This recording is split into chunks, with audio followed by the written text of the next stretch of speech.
এই আল্লাহর বান্দারা শুনেন ভালো, শুনেন ভালো, শুনেন ভালো। আল্লাহ পাকের মহব্বতের বান্দাদেরকে আল্লাহ কিভাবে বাঁচায়। জুলাইখা ইউসুফ আলাইহিস সালামকে 7টা দরজার ভিতরে তালা দিয়া ইউসুফ আলাইহিস সালামকে ঘরের ভিতরে আটকে রাখছে। জুলাইখা বলে, আমার মনের খায়েশকে মিটিয়ে দাও। ইউসুফ আলাইহিস সালাম আল্লাহর উপরে ভরসা করলেন, আল্লাহ তুমি আমারে বাঁচায়া দাও। ইউসুফ আলাইহিস সালামকে আল্লাহ তাআলা বাঁচায়া দিলেন। আল্লাহ বলেন, ও নবী ইউসুফ আপনি দৌড় দেন। ইউসুফ আলাইহিস সালাম দৌড় মারলেন। আল্লাহ তাআলা কুদরতের কারিশমা 7টা ঘরের 7টা দরজা 7টা তালা আল্লাহ তাআলা কুদরতি ভাবে খুইলা দিছে। দৌড় মাত্র জুলাইখা পিছন দিয়া দৌড় দিছে। ইউসুফ আলাইহিস সালামের পিছন দিক দিয়ে কাপড়টাকে টেনে ধরছে। পিছনের কাপড়টাকে টেনে ধরার কারণে ইউসুফ আলাইহিস সালামের পিছন দিয়া কাপড়টা ছিঁড়ে গেল। এখন সামনে দিয়া বাদশা আজিম মিশরি বাদশার সামনে অর্থাৎ জুলাইখার স্বামী সামনে পড়ে গেছে।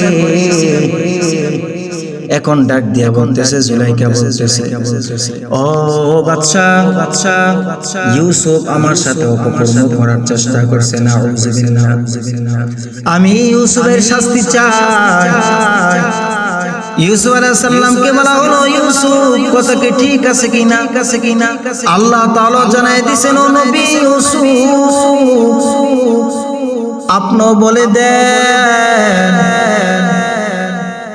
মহিলার কাছে যে বাচ্চা আছে আপনি কোনো কথা বলবেন না।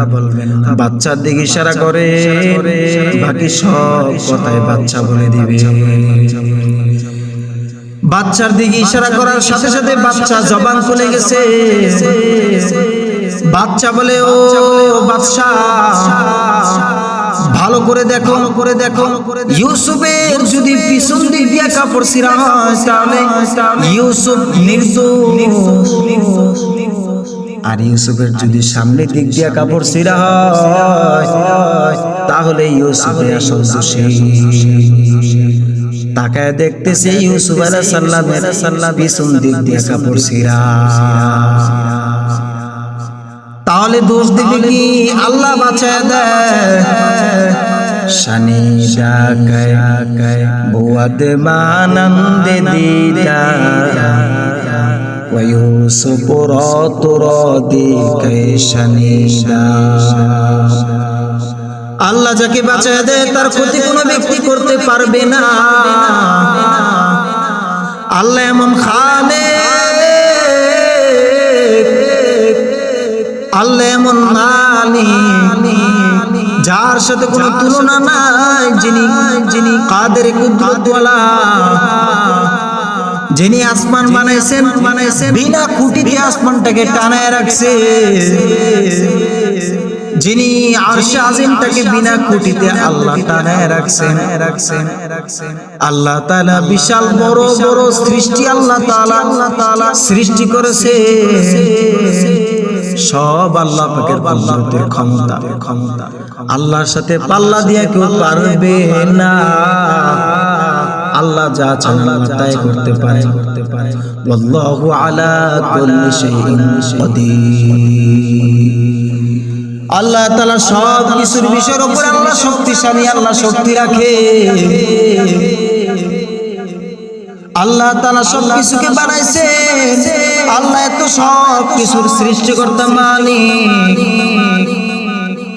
আল্লাহু খালিকু কুল্লি শাই।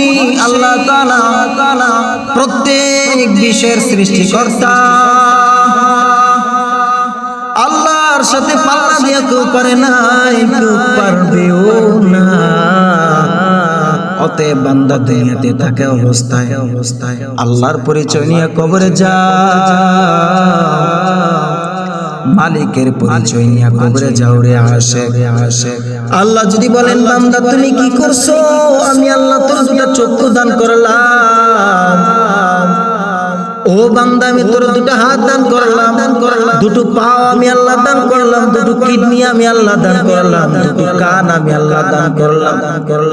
এত বড় মেধা শক্তি আমি আল্লাহ বান্দা তোরে দান করলাম। ও বান্দা দুনিয়ার মোবাইল চলতে হলে চার্জ ছাড়া চলতে পারে না। আর 2 বছর কি বছর চলে যায় 40 বছর 50 বছর 60 বছর 100 বছর হয়ে গেছে। এই জবান দ্বারা জিহ্বা দ্বারা কথা বলতেছো, কোনদিন চার্জ দেওয়ার কোনদিন প্রয়োজন পড়লো না। আল্লাহ তাআলা কত বড় সৃষ্টিকর্তা। ও বান্দা দুনিয়ার লাইটের দিকে তাকায় দেখো, লাইট যদি চার্জ না দেয় লাইটও বন্ধ হয়ে যাবে, কিছুক্ষণ পরে লাইটও চলবে না। ও বান্দা আমি আল্লাহ তোরে এমন চক্ষু দান করলাম যে চক্ষু দ্বারা তুমি যদি জমিন থেকে আসমানের দিকে দেখো, এক নজরে আসমানের দিকে দেখতে পারবা। দিন চলে যায় রাত চলে যায়, আসমানের দিকে তাকায় দেখতেছো, কোনদিন তোমার এই চোখে কোনদিন চার্জ দেওয়ার প্রয়োজন লাগলো না। ও বান্দা আমি আল্লাহ তোকে নিয়ামত দান করার পরে বান্দা, দুনিয়ার কোন ডাক্তার তো একটা চক্ষু বানিয়ে দিতে পারবে না, দুনিয়ার কোন ডাক্তার তো একটা হাত বানিয়ে দিতে পারবে না, দুনিয়ার কোন ডাক্তার একটা পাও বানায় দিতে পারবে না, দুনিয়ার কোন ডাক্তার একটা কিডনি বানায় দিতে পারবে না। ও বান্দা আমি এগুলো তুই চাইছো না, আমি আল্লাহ চাওয়া ছাড়াই তোকে দান করলাম। ও বান্দা বিনিময়ে আমি আল্লাহকে কি দিয়েছো বলো? ও বান্দা রে তুই সারাদিন কাজ করতেছো, দুনিয়ার কাজের মধ্যে ব্যস্ত আছিস, আমি আল্লাহর কথাও কি একটু স্মরণ হয় না? আমি আল্লাহকে একটু দিল থেকে ডাকতে পারো না? তুই সারাদিন কাজ করার পরও আমি আল্লাহকে যদি একটু মায়া করে দিল থেকে ডাক দিতি, আমি আল্লাহ তাআলা তোর জীবনের সব গুনাহ মাফ করে দিতাম।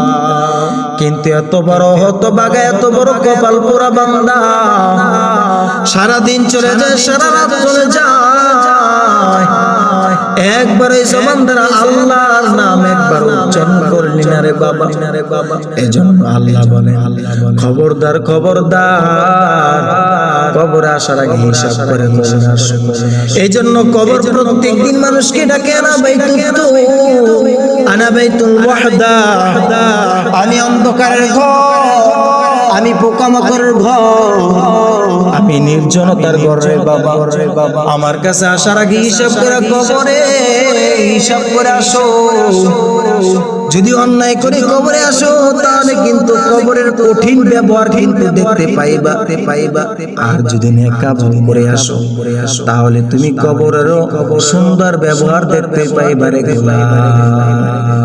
অতএব সময় থাকতে আল্লাহর পরিচয় নিয়ে কবরে যাও, রাসূলের মুহাব্বতের ভালোবাসা নিয়ে পরিচয় নিয়ে কবরে যাও। এমন কাজ করে যেতে হবে যেন রাসূল নিজের হাতে আমাদেরকে হাউজে কাউসারের পানি পান করায়। যে হাউজে কাউসারের পানি পান করার পরও বান্দার আর হাসরের ময়দানে পিপাসা লাগবে না, মানুষ পানির পিপাসা অস্থির হয়ে যাবে। আদম আলাইহিস সালামের কাছে দৌড়াদৌড়ি করবে, ঈসা আলাইহিস সালামের কাছে দৌড়াদৌড়ি করবে, নূহ আলাইহিস সালামের কাছে দৌড়াদৌড়ি করবে, পরিশেষে আমার নবীর কাছে যাইবে। আমার নবী বলবেন ও আমার উম্মতেরা আসো, আমি তো নবী তোদের জন্য অপেক্ষা করতেছি। আমার নবী সিজদায় পড়ে কাঁদবেন আর বলবেন আল্লাহ আপনি আমার উম্মতকে মাফ করে দেন। আয় আল্লাহ আপনি তাড়াতাড়ি হিসাবের কাজটাকে আল্লাহ শুরু করে দেন। নবীজির কান্নার কারণে, নবীজির আর্তনাদের কারণে আল্লাহ তাড়াতাড়ি হিসাবের কাজকে শুরু করে দিবেন। আল্লাহ তাআলা এমন হিসাবের কাজকে করবে, আমার নবী সিজদায় পড়ে কাঁদবেন আর বলবেন আল্লাহ আমার একটা উম্মত যেন জাহান্নামে না যায়, আমার প্রত্যেকটা উম্মতকে আল্লাহ জান্নাত দান করে। আল্লাহ বলেন, ও নবী আপনি কাঁদবেন না, আপনার মনে যা চায় আপনি তা নিয়ে আপনার উম্মতকে সুপারিশ করে আপনার জান্নাতে নিয়ে যান। শাফাআতে কুবরা, শাফাআতে কুবরা নবীজি শাফাআত করবে। ওই সেই নবী আমাদের জন্য কষ্ট করে গেছেন, আল্লাহর দরবারে কাঁদছেন। আজকে আমাদের চোখে পানি নাই। পাথর বলেও মানুষ, আমি পাথর হওয়ার পরে আমার চোখ দিয়ে পানি আসে, আমি কান্না করি, ঝর্ণা বের হয়, ঝর্ণার পানি আসে। কিন্তু তোরা মানুষ আশরাফুল মাখলুকাতের পুরো তোদের দিল কেন তো শক্ত? তোমাদের চোখ দিয়ে কেন পানি আসে না? পাথর আল্লাহর আযাবের ভয়ে কাঁদে, পাহাড়ও আল্লাহর আযাবের ভয়ে কাঁদে। কারণ পাহাড় দিয়া পাথর দিয়া আল্লাহ জাহান্নামের আগুনকে উজ্জ্বলিত করবেন, পাওয়ারফুল করবেন, পাথর দিয়া লাকড়ি হিসেবে ব্যবহার করবেন। অতএব এই বান্দা আল্লাহর পরিচয় নিয়ে যদি মহব্বতের ভালোবাসা নিয়ে যদি কবরে না যাইতে পারো, আফসোসের কোনো শেষ নাই, ভাগা কোনো জায়গা নাই। এই জন্য আল্লাহ তাআলা বলেন, ইন্নাল্লাযীনা আমানু ওয়া আমিলুস সালিহাত লাহুম জান্নাতুন তাজরি মিন তাহতিহাল আনহার।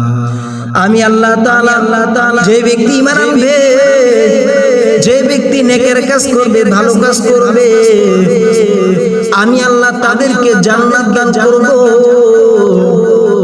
আমি আল্লাহ তাদেরকে এমন জান্নাত দান করব যে জান্নাতের নিচে দিয়া দুধের নহর প্রবাহিত হবে, মধুর নহর প্রবাহিত হবে, শরবতের নহর প্রবাহিত হবে।